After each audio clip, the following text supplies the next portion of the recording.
Kita harapkan teman-teman sudah bisa mengenal fitur LMS BM400 Smart Class. Yang kedua, bisa melengkapi modul ajar semester 2 yang kita mulai pada bulan Januari. Lalu bisa menggunakan fitur LMS dan modul ajar. Nah, Bapak Ibu teman-teman semua, membuka LMS kita gitu ya. Masing-masing dari Bapak Ibu akan mendapatkan akun, kemudian mencoba mengakses kepada dashboard-nya masing-masing. Tentu masih kosong ya, tapi paling tidak di dashboard itu akan ada tayangan materi, absensi, nilai, kemudian siswa, dan weekly report maksudnya.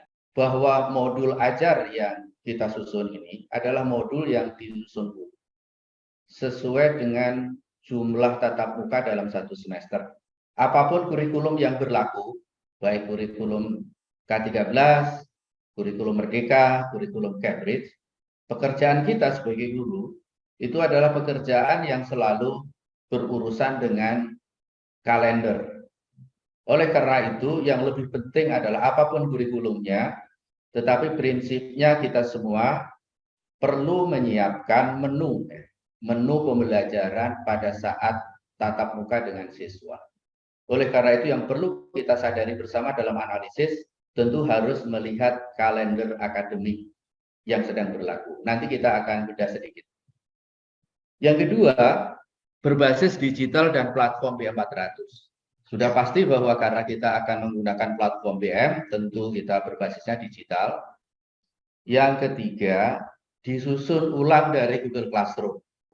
Kita sekarang akan hijrah di satu tempat, di rumah yang baru, rumah kita sendiri, yang dinamakan Smart Class kita, BM400 Smart Class itu. Bahan-bahan yang akan ada di sana, itu satu persatu disusun ulang, dan disesuaikan dengan rumah baru kita ini. Terus ini merupakan bagian dari persyaratan teman-teman sebagai guru yang mengajar di Sekolah Bakti Mulia 400. Nah, berikutnya, secara simpel saya sampaikan bahwa penyusunan modul kita ini, satu tadi prinsipnya adalah hitung jumlah pertemuan dalam satu semester. Ini pekan pertama, maka dari TK sampai SMA itu sepakat yang dimaksud pekan pertama itu. Kalau kita bilang ini pekan ke-20, maka seluruh orang tua, siswa, dan semua guru sepakat bahwa pekan 20 yang dimaksud adalah tanggal itu. Menentukan topik setiap pertemuan. Setiap pertemuan itulah yang harus kita sediakan, konten yang cukup, dan bahan ajar yang cukup. Dan itu yang harus kita buat di modul kita. Yang ketiga, melengkapi komponen modul. Nah, komponen yang dimaksud tentu ini adalah komponen minimal. Ini adalah kalender yang akan berlaku tahun 2023. Kita masuk, anak-anak masuk itu tanggal 9. Kita masuk tanggal 3 ya. Anak-anak masuk tanggal 9. Nah, tanggal 9 hari Senin itu merupakan pekan pertama. Materi kedua disampaikan itu pekan kedua. Maksudnya begitu. Ketiga, keempat, kelima, keenam, ke-7, 8, 9, 10, 11, 12, 13, 14. Pada pekan ke-14, kita nanti akan terjeda 2 pekan libur Idul Fitri. Sehingga materi baru akan disajikan, materi ke-15 akan disajikan pada Mei 15, 16, 17, 18, 19. Itu merupakan pekan terakhir pemberian materi, dan 20 merupakan ujian. 21 itu pembagian rapor. Artinya, teman-teman, kita secara keseluruhan di semester depan itu akan bertemu 20 pekan materi dan ulangan ya, sekaligus ulangan dengan anak-anak kita. Saya mencoba untuk membreakdown materi. Materi ini adalah materi mata pelajaran IPS, kalau di kurikulum Merdeka sekarang namanya IPS meskipun di SMA kelas 10. Jadi kalau kita ambil secara garis besar lingkup materi yang ada, itu kita breakdown menjadi 20 pertemuan atau 20 pekan, maka akan nampak seperti ini. Pekan pertama, pengantar ekonomi dengan subtopiknya sejarah ilmu ekonomi sampai dengan skala prioritas. Pekan kedua, topiknya kegiatan ekonomi dengan subtopiknya literasi keuangan sampai dengan kegiatan produksi, konsumsi, dan distribusi. Pekan ketiga, pasar, terbentuknya harga pasar. Keempat, lembaga keuangan. Kelima, penilaian atau assessment. Kemudian keenam, itu pengantar geografi, keseluruhannya sampai pekan ke-10. Lalu pekan 12 itu assessment lagi. Kemudian pekan 13 itu dinamika litosfer. Sampai dengan pekan 20 itu penilaian akhir semester. Nah, yang ketiga adalah melengkapi komponen-komponen modul. Di mana komponen modul yang paling minimal itu terdiri dari 4. Pertama, pasti akan mencantumkan tujuan belajar. Yang kedua, kegiatan belajarnya apa secara garis besar. Yang ketiga, mencantumkan materinya, bahwa materi itu bentuknya bisa teks, video, dan foto, gitu kan. Dan ada satu lagi yang bisa kita lakukan di modul kita adalah membuat konten yang berbasis interaktif.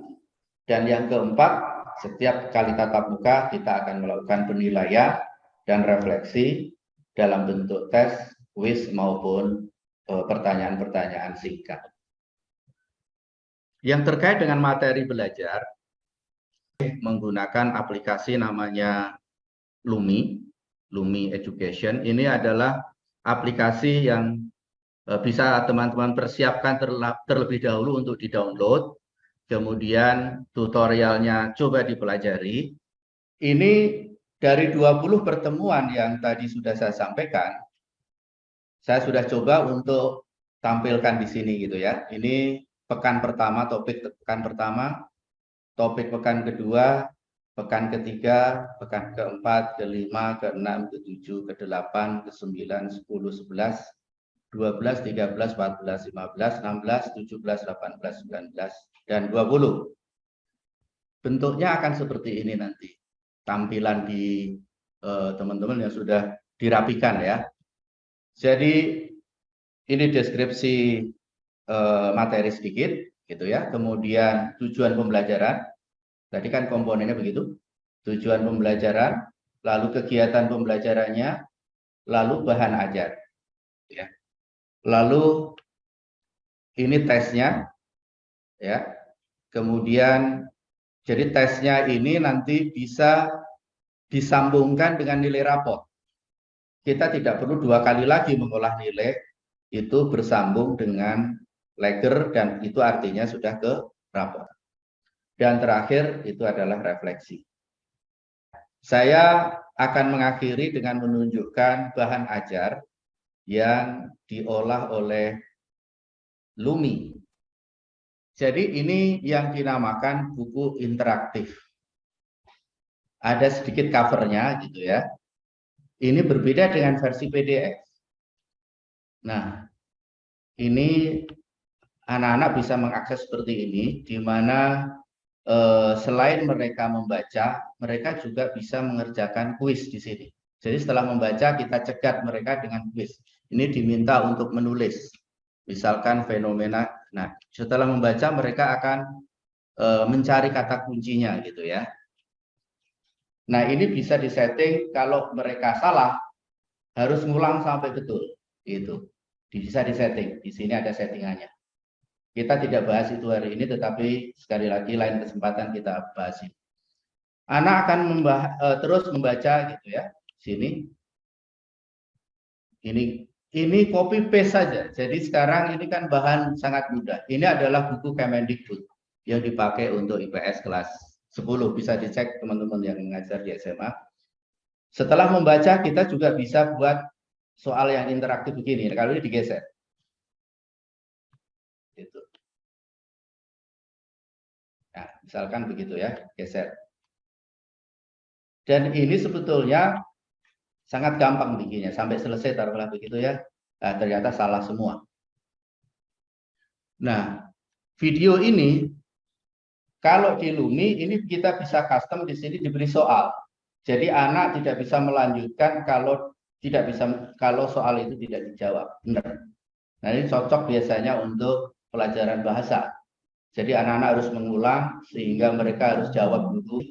Kemudian bisa diberi gambar, di mana gambar itu kalau diklik ada informasi. Mereka baca sampai selesai, bisa dikasih tes lagi. Kalau belum betul jawabnya, mereka nggak bisa berlanjut. Saya ingin contohkan soal ya. Soal pun bisa dibuat di sini. Dan soal ini juga langsung bisa dikerjakan. Misalkan cek, oh salah gitu ya. Bisa disetting sehingga mereka harus jawab benar. Soal berikutnya seperti ini, misalkan dicek, oh salah, mereka harus jawab sampai benar. Kemudian ini pilihan ganda, saya rasa tidak. Nah, bisa dibuat soal urean. Anak-anak setelah membaca, maka mereka harus mengerjakan urean seperti ini. Mereka bisa disetting untuk tetap mengerjakan soal, dan terakhir mereka juga bisa diminta untuk kuesioner. Saya mengetahui jumlah konsep geografi belum, misalkan dilanjutkan. Saya mampu menjelaskan manfaat geografi tidak. Ya. Sebagai penutup pembelajaran biasanya kuis ini diberikan refleksi anak-anak. Kalau sudah selesai, ini sebetulnya bisa di-download atau nilai dari pengerjaan pada bab itu ada atau bisa menjadi pemahaman bagi anak-anak tentang kemampuan mereka pada satu topik atau pada bab tersebut. Demikian sebagai awal untuk memperkenalkan secara garis besar. Silakan mencoba yang sudah bisa mencoba dengan sempurna, dengan baik, tidak ada kendala, bisa langsung untuk melengkapi modul dan bisa dipergunakan pada bulan Januari 2023.